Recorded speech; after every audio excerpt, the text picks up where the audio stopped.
extrêmement construite, extrêmement aboutie, extrêmement chargée, et je crois qu'on peut déguster à tous les niveaux, et puis peut-être grâce à cette exposition avoir envie de lire beaucoup, de voir d'autres choses, et de commencer à avoir un certain nombre d'idées générales sur ce qu'a pu être la création de tout ce continent pendant des siècles.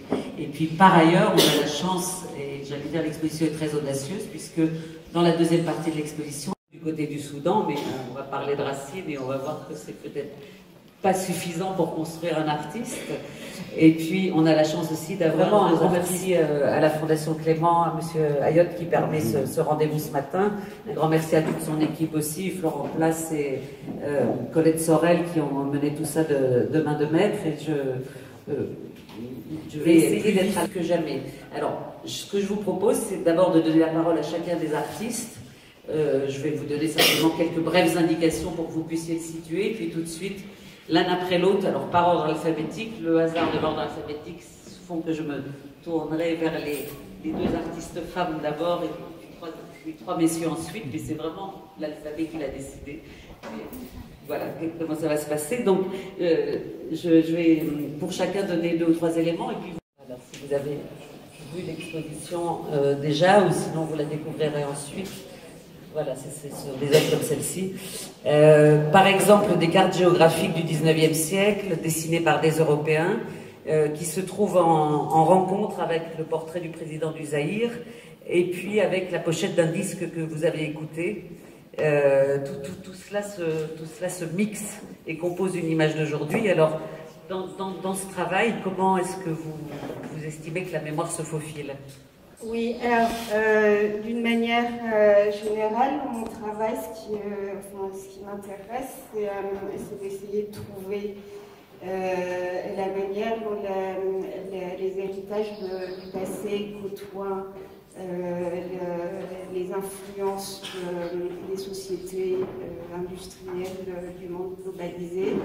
Et effectivement, cette série en particulier qui s'intitule Figure, effectivement, je parle de cartes anciennes qui ont été commentées par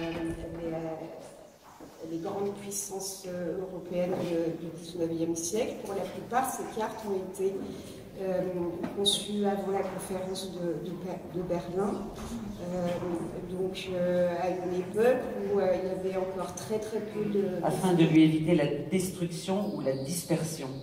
Vous travaillez beaucoup sur des archives familiales, mais aussi des archives intimes comme celle du musée Christian Dior actuellement. Vous allez rechercher des éléments, des bribes de passé pour construire des œuvres d'aujourd'hui. Alors, est-ce que vous pouvez nous présenter un peu mieux ce travail ? Alors oui, je suis donc graphiste et typographe. Donc déjà, le fait d'être typographe, je travaille beaucoup sur la mémoire, le signe, l'histoire de l'écriture, l'histoire des différentes typographies. Et depuis plusieurs années, je collectionne les objets, mais aussi les photos. Alors, j'ai toutes les photos de famille de ma famille, et dans une exposition qui s'appelait Lettres à Suzanne, qui était en hommage à Suzanne Césaire d'Irossi, j'ai fait un travail d'une espèce de mini déjà cabinet de curiosité. Et l'année dernière, au mois de juin, j'ai fait un cabinet de curiosité, en l'occurrence la partie qui m'intéresse le plus, c'est-à-dire la chambre des merveilles, c'est-à-dire l'espace qui est lié au souvenir et à la mémoire. Donc je suis quelqu'un d'extrêmement nostalgique, et j'aime ce lieu de cabinet de curiosité. Ça correspond aussi à mon atelier, ça correspond aussi à ma maison atelier, qui est vraiment un espace où j'ai des objets de famille depuis plusieurs et même années. On voudrait en faire quelque chose dont on peut se débarrasser, or je dirais les mirages de la modernité ou les effets séduisants d'une mondialisation englobante. La mémoire pose problème chez nous. Et donc pour échapper à une espèce de devoir de mémoire imposé, et qui semble quelque chose d'extrêmement complexe à aborder, puisque la question de la mémoire collective est une question extrêmement complexe. C'est quoi la mémoire ? Qu'est-ce qui fait mémoire collective ? Qu'est-ce qu'on a en commun ? Qu'est-ce que nous partageons en commun ? Donc j'ai essayé d'aborder la question de la mémoire au travers de l'individu et de la personne individuelle, parce que très souvent dans notre histoire, ce qui manque, je trouve, c'est l'individu. On parle de système, on parle de mécanisme, on parle de lieu. Et très souvent, ce qui manque, c'est normal, c'est la chose la plus fragile, c'est l'être dans son existence véritable. Et donc, je travaille sur ce que vous allez voir, que moi je vois en vert, bleu, extrêmement, et qui en fait sont des portraits en noir et blanc.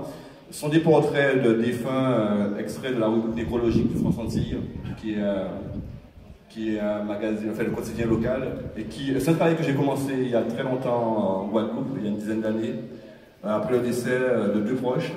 Et donc j'ai été confronté à quelque chose d'assez particulier, c'est d'avoir retrouvé le portrait de mon frère dans la rubrique de France Antilles.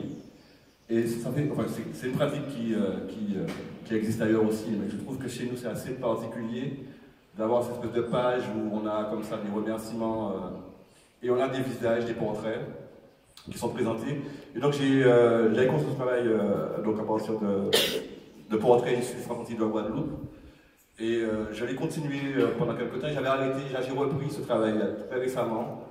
Et avec une approche un peu différente, parce que là je travaille sur quelque chose, alors ça m'embête parce que je trouve que la formule est tellement belle, mais qu'elle a été inventée. C'est ce que Chamoiseau appelle la matière de l'absence. C'est un peu sur ce quoi je travaille, parce qu'en fait le travail pour moi, c'est à savoir est-ce que je cherche un moyen artificiel de les conserver, de les fixer, ou alors est-ce que je laisse le temps.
Qui est présenté aujourd'hui à la Fondation Clément, il y a la question des absents qui se pose concernant l'Africain traditionnel.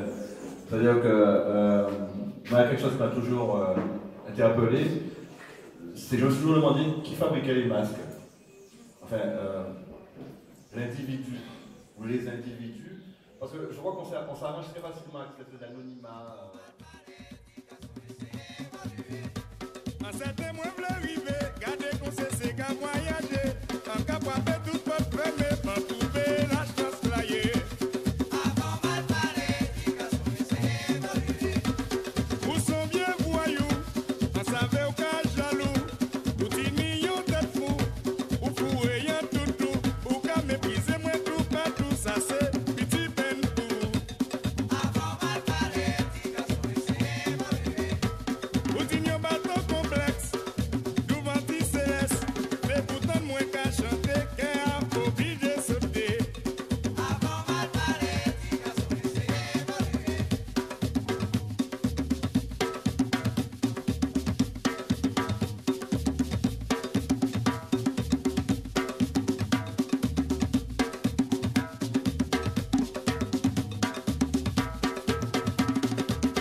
Et la démarche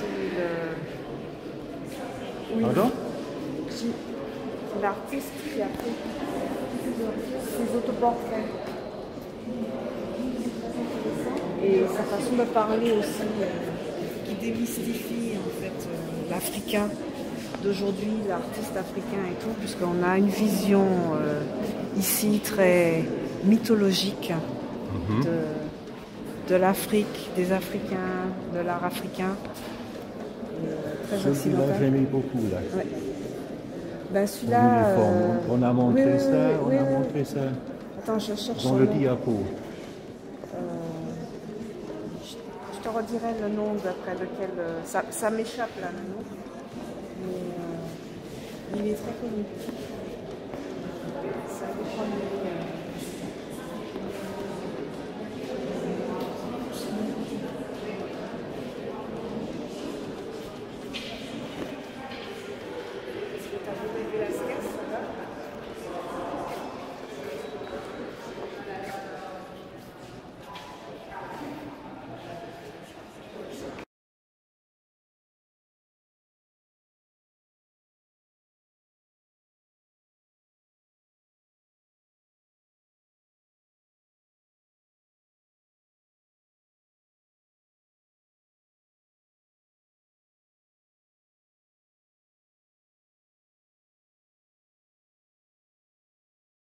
l'art français très connu.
Ah ouais, ah magnifique. Magnifique, magnifique. Ah, c'est quoi? Attends, faut aussi. Attends, mais attends, ça. Ah, ça va.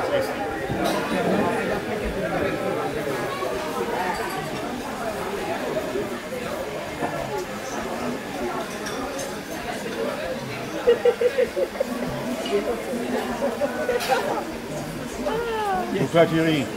Est-ce que tu crois qu'ils ne connaissent pas les appareils comme ça? Là, tu te trompes alors. Oui, non. Là, tu te trompes.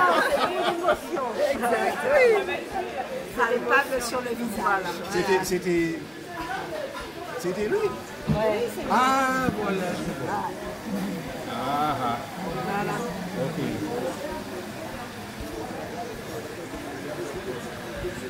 Cirque et puis de danse. Tu vois, c'est comme on fait maintenant les spectacles de cirque qui sont très théâtralisés et tout. Donc c'était intéressant.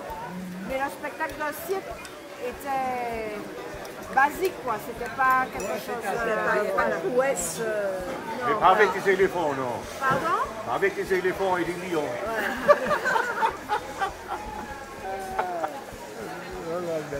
Ah, bah, attends.